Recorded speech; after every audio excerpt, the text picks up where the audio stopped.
नमस्कार दोस्तों, स्वागत है आप सभी का आपके अपने YouTube चैनल पर। तो दोस्तों, ये राजस्थान जो BSTC एग्ज़ाम होने वाला है 8 अक्टूबर को, उसके लिए ये मॉडल पेपर नंबर 3 रहने वाला है। और इससे पहले हमने 2 मॉडल पेपर, महत्वपूर्ण मॉडल पेपर करा चुके हैं। अगर वो नहीं देखा तो इससे बाद में ज़रूर देखना। दोस्तों, ये ऐसे क्वेश्चन है जो आपके बार बार पूछे जाते हैं और पिछले ऐसे एग्ज़ाम, बहुत सारे एग्ज़ाम हुए जैसे BSTC हुआ, पुलिस हुआ, LDC हुआ, ऐसे एग्ज़ाम में पूछे गए थे और आगे बार बार ये पूछे जाते, इसीलिए मैंने ये क्वेश्चनों को सेलेक्ट करके आपके सामने लाया हूँ और ये आपके BSTC एग्ज़ाम में आने की पूरी चांसेस बनते हैं। तो चलिए आज की इस टेस्ट सीरीज़ की शुरुआत करते हैं।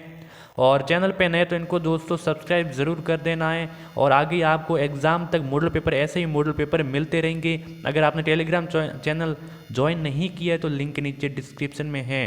चलिए, पहला क्वेश्चन है कि राजस्थान इतिहास का जनक किसे कहा जाता है। बहुत ही इंपॉर्टेंट क्वेश्चन है।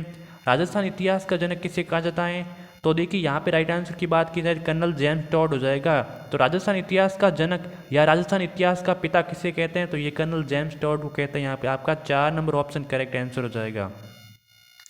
राजस्थान में 100 टापुओं का क्षेत्र किसे कहते हैं। वेरी इंपॉर्टेंट, देखिए यहाँ पे ये LDC एग्जाम में आया हुआ है और कोई ना कोई एग्जाम में आए हुए क्वेश्चन है। तो राजस्थान में जो 100 टापुओं का क्षेत्र है ये किससे कहते हैं। तो उदयपुर में देखिए 4 ऑप्शन है, उदयपुर है, जालोर है, डूंगरपुर या फिर बांसवाड़ा है। तो राइट आंसर की बात की जाए तो यहाँ पे हो जाएगा कौन, बांसवाड़ा हो जाएगा।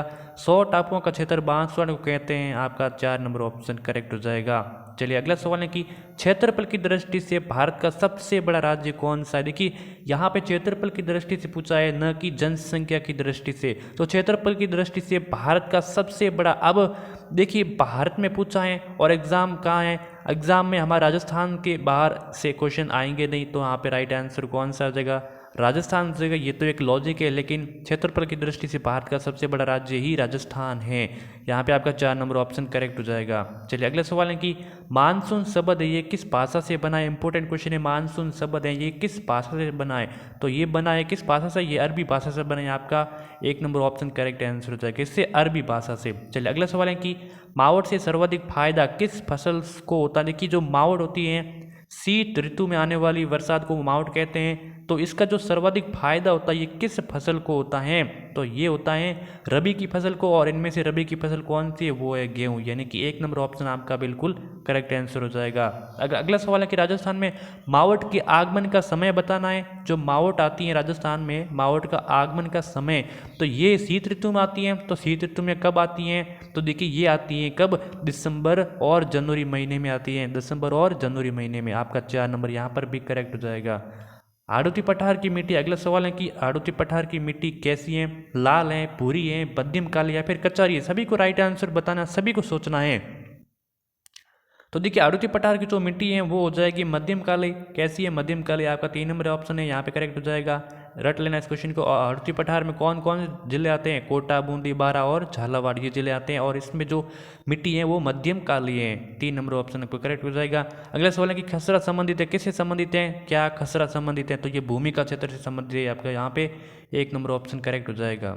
चलिए, अगला सवाल है कि आहड़ नदी का नाम उदय सागर के बाद हो जाता है, क्या हो जाता है। देखिए, जो आहड़ नदी है इसका नाम है, ये उदय सागर के बाद इसका नाम चेंज हो जाता है। तो इनमें से क्या, कौन सा नाम है वो चेंज हो जाता है। तो माही, जाखम, सोम या फिर बेड़च हो जाता है। तो राइट आंसर की बात की जाए तो यहाँ पे हो जाएगा बेड़च। जी दोस्तों, बेड़च हो जाएगा। आहड़ नदी का नाम है वो उदय सागर के बाद बेड़च हो जाता है। 4 नंबर ऑप्शन करेक्ट हो जाएगा।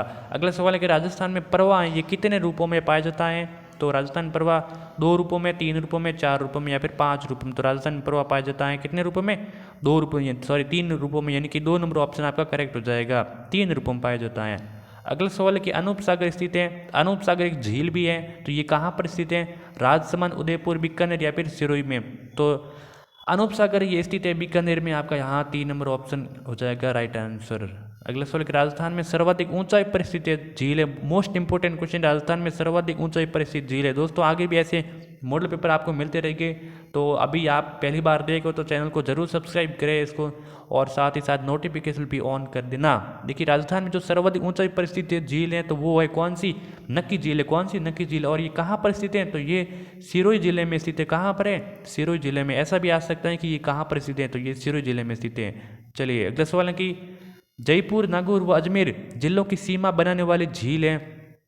देखिए, जयपुर, नागौर और अजमेर इन तीनों जिलों की सीमा बनाने वाली कौन सी झील है? तो सांबर है, डीडवाना है, पुष्कर, या फिर इनमें से कोई नहीं। तो वो झील हो जाएगी सांबर झील हो जाएगी। कौन सी है? सांबर झील है, जो जयपुर की, नागौर की और अजमेर की जिलों की सीमा बनाती है। ये लेकिन ये प्रॉपर स्थित कहाँ पर है? तो ये जयपुर में स्थित है। कहाँ पर स्थित है? जयपुर में।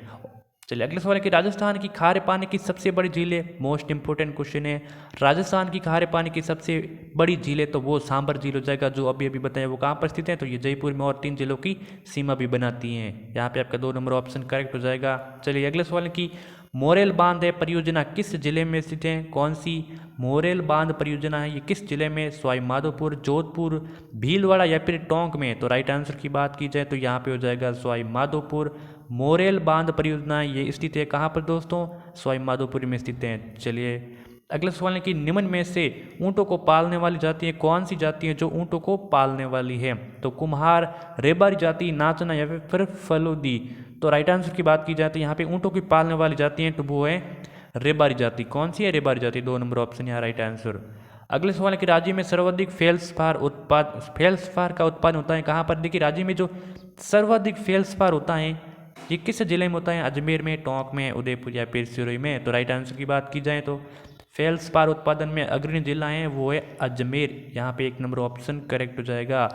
अगला सवाल है कि गोटम जो कि नागौर में स्थित है ये किसके लिए प्रसिद्ध है? तांबे के लिए, सीसा के लिए, चूने पत्थर के लिए या फिर कोयले के लिए? बहुत ही इंपॉर्टेंट क्वेश्चन है। गोटन ये नागौर में स्थित है तो ये चूने के पत्थर के लिए प्रसिद्ध है। किसके लिए? चूने के पत्थर के लिए। 3 नंबर ऑप्शन यहाँ पे आपका राइट आंसर हो जाएगा।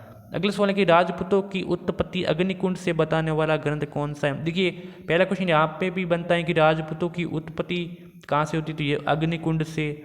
और ये बताने वाला ग्रंथ कौन सा है? तो पृथ्वीराज रासो, अमीर रासो, बिसलदेव रासो या फिर खुमान रासो? तो देखिए राजपूतों की उत्पत्ति अग्निकुंड से बताने वाला ग्रंथ है तो वो है पृथ्वीराज रासो। कौन सा हो जाएगा?